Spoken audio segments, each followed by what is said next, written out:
I'm Shravya. Welcome to our YouTube channel Evergreen Stock Market. Friends, we discussed about pros and cons of investment in our previous video. If you are beginner or newcomer for investment, please see that video at least once before taking any investment decisions. We gave that video link in the pinned comment. Please see. Friends, I want to discuss about all types of investments in stock market or outside as well. To give you detailed explanation of all these investments, we plan to do individual video for each investments. So today our topic is gold investment. Gold investment.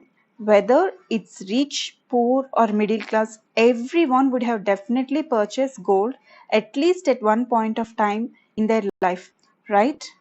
Especially in a country like India, no function or puja or festival would be complete without a gold. India is the largest consumer of gold in the world, even if some people will treat this as a prestige. Gold is the most popular metal among all others like diamond, silver, bronze, copper, etc. Purchasing ornaments is a main form of gold investment for many households in India. Along with that, there are some other ways of investment in gold. Before discussing those type of investments, let's see this picture to understand the price trends of gold from past 20 years. If you see here, I just gave the price details of last 20 years. In the year 2001, the price of gold of 24 carat 10 grams is 4,300. But yesterday, it was at 46,210 rupees. See, it's almost like 10 times it increased in 20 years. If you see the next one picture, here I gave you the returns in the past few years. If you see here, for past 1 year alone, it gave 31%. For 5 years, it is gave 10% returns. For 10 years, it is 5.8%, 15 years, 18.6%, and 20 years, a total of 12%. This is CAGR. So it will compound every year. It's very good return, right? So if you compare the Nifty chart with gold chart, whenever the Nifty decreases, the gold increases. You can see very clearly, right? This is because many will consider gold as a safe haven investment.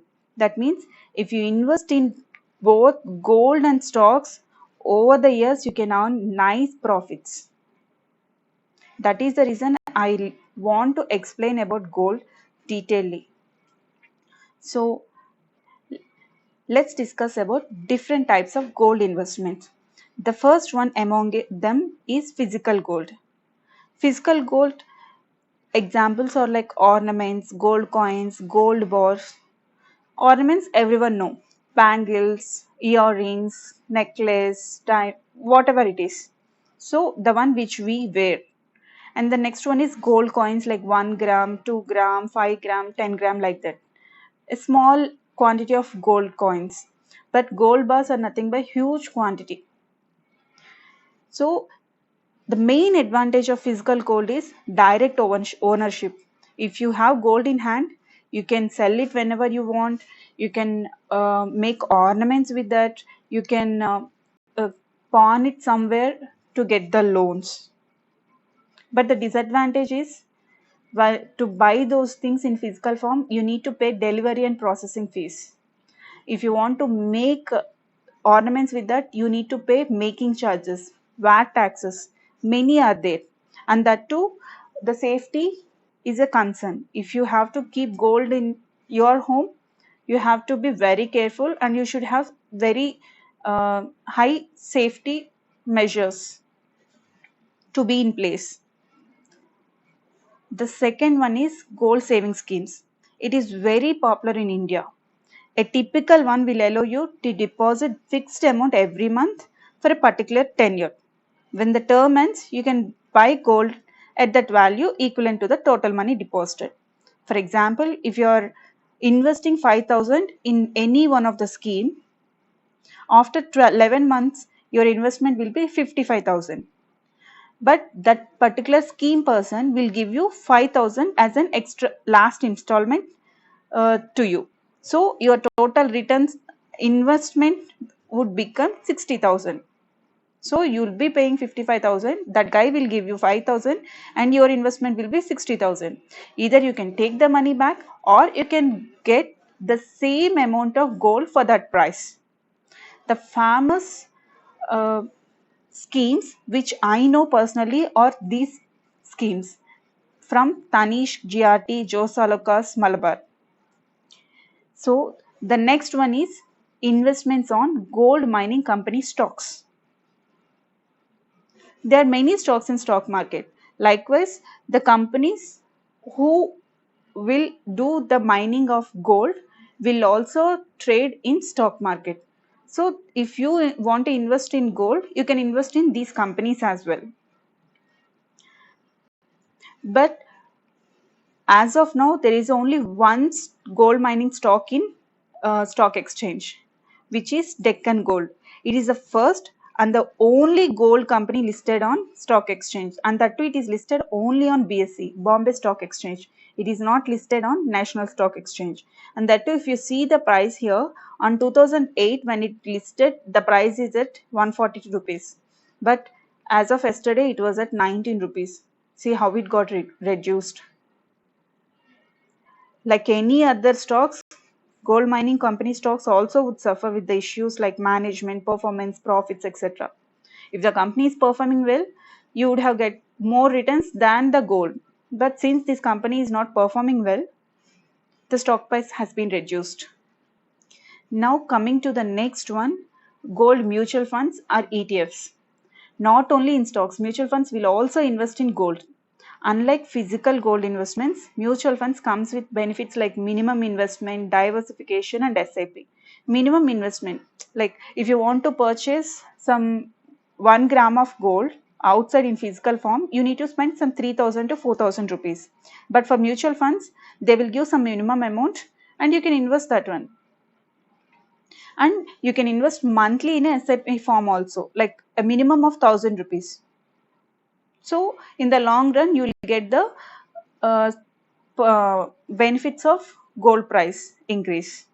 And that too, you can use this for diversification. That means previously we have seen that, right? Nifty is decreasing and gold is increasing. So you can hedge this gold with Nifty or any other stock so that your returns will be safe. These are some of the mutual funds which are investing in gold. Axis, Canara, HDFC, ICICI and Kotak.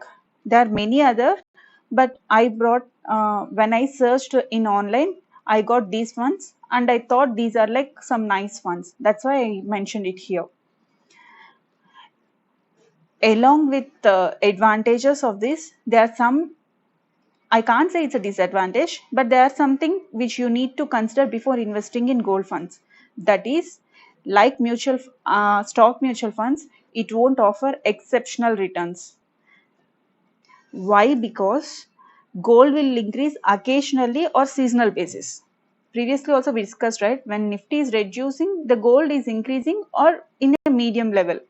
But it will increase only occasionally.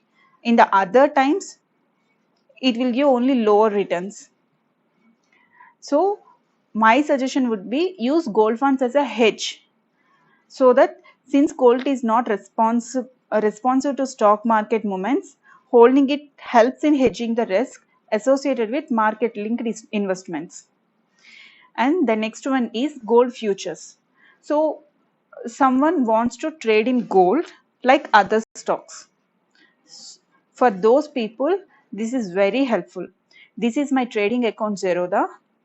If you go to your trading account and search with the name gold, you will get this kind of future, gold M May future, which is trading listed in MCX for commodities. So you can use this particular one to trade according to the technicals in daily or short term trading or intraday, for minute, every time you can, if you want to trade in gold, you can come here and you can trade in the gold futures. Next and the last one is sovereign gold bond scheme. I'll explain clearly about bonds in the future videos. To say simply, these are also some kind of investments. Sovereign bonds are government securities denominated in multiples of grams. That means you need to invest in multiples of grams. You can invest a minimum of 1 gram to 4 kg for individual. But the main advantage of this bond is you will get 2.5% assured interest per annum. Assume you invested for 1 gram gold for 3000 rupees. The tenure for this bond is 8 years. After 8 years, the price of 1 gram gold is 5500. I'm just assuming the returns is 7.5%. So the gram cost is 5500 after 8 years.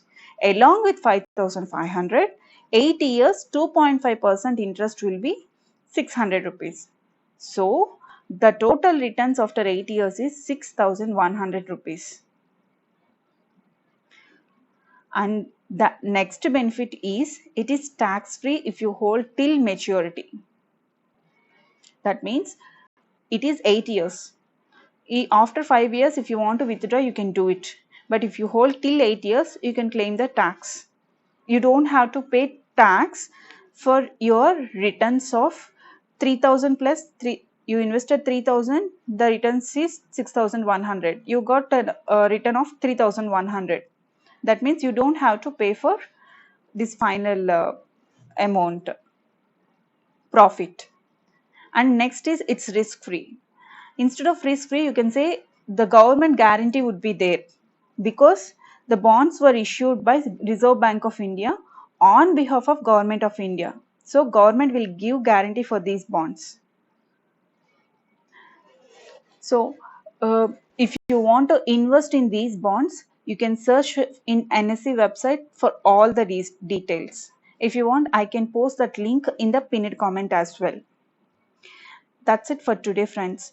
If you like this video, please like, share and comment, and also subscribe to our channel for more informative videos. See you in the next video. Until then, stay home, stay safe. Good night.